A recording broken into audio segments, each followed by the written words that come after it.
ASEAN. I was just at the ASEAN event in Malaysia earlier this year, and I want to tell you that the state of mind in the entire ASEAN is more like what you have been hearing from our friends in India. I call it the Jaishankarization of ASEAN, right?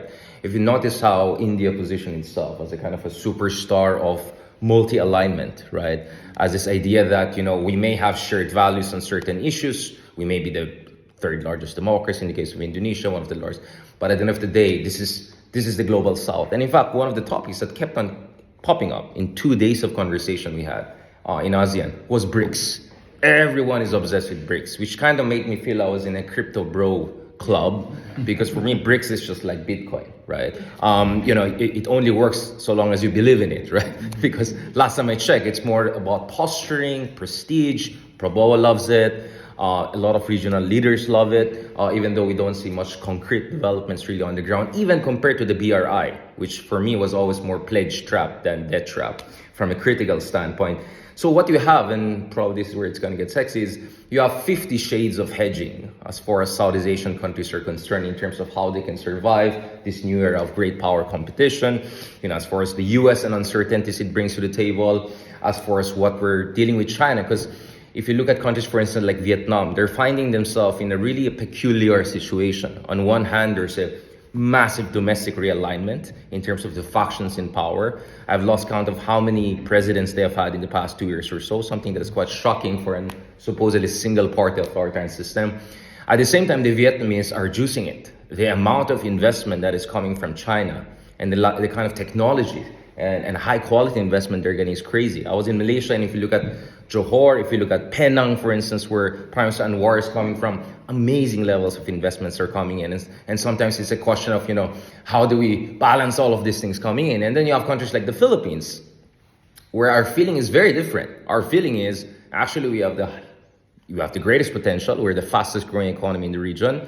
We have the greatest alignment geopolitically, whether on the Ukraine issue, even on the Gaza issue. The Philippines voting has been much more consistent with the rest of EU than anyone else. Zelensky came to Manila to personally invite our president to the Geneva Peace Conference. So we see tremendous amount of diversity in terms of hedging strategy.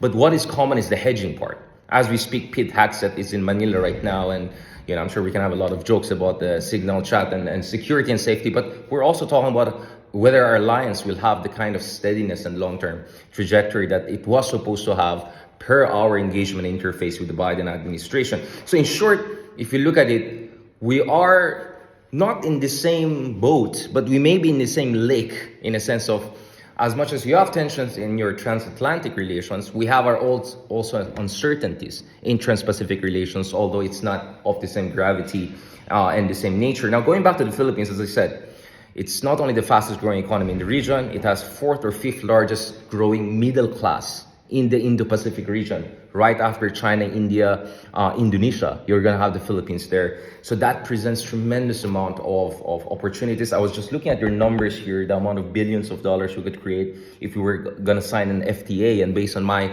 conversation with our friends in the European Commission and all, it looks like finally we're moving in that direction, because we were supposed to move towards an FTA finalization 6-7 years ago, except Duterte happened. And Duterte is the reason actually I'm here in Europe. I just came from The Hague to cover the ICC issue.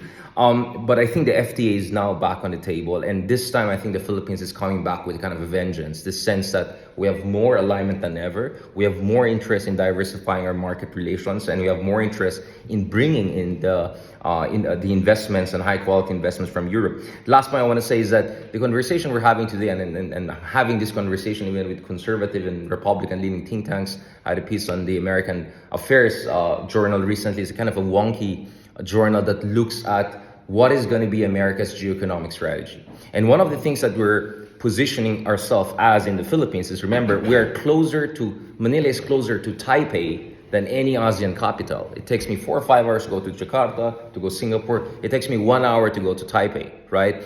We are close to Taiwan. Taiwan is a tense situation, but Taiwan is also a semiconductor superpower. And as you know, Philippines, Japan, and US are also finalizing this trilateral framework, whereby it's not only about contingencies in Taiwan, it's not only about security issues vis-a-vis China, but it's also about semiconductors. It's also about high-tech investments, the Luzon Economic Corridor. But at the same time, we're realistic that with the US, you never know under the Trump administration. The Japanese were always a stealth superpower. If you look at actual FDI and investment in infrastructure, Japan was way ahead of China for a long time. You go to Manila, for instance, practically all big projects, including a subway being built, is Japanese, not much Chinese. So I think the problem with the Japanese is that my advice to them is be a little bit more Italian. I mean it not in terms of infrastructure, but in terms of like self-promotion. And I think Macron also said something along the lines of, the problem with EU is that we're not promoting ourselves enough. So as much as I see a lot of self-beating and self-flagellation here in Brussels about what you got wrong, you also have to be very, I won't say shameless, but much more aggressive or proactive with your public diplomacy. Because the Chinese, ironically, they're communists, but they're very good salesmen. They get a lot of bang out of imaginary buck.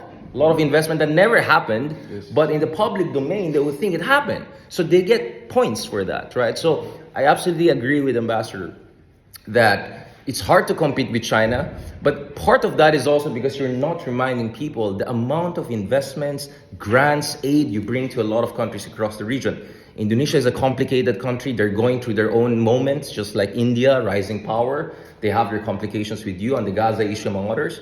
But my country in the Philippines, I think the level of alignment of interest, the level of potential, I think is unprecedented. I know I'm sounding like representing the country, but I'm not. I'm purely speaking in my own personal capacity. And I'm so glad to be here at least. Finally, I don't need to talk about the human rights catastrophe in my country. I want to talk about more investments and trade. So looking forward to your engagements and your violent reactions or criticisms, if you may. Thank you.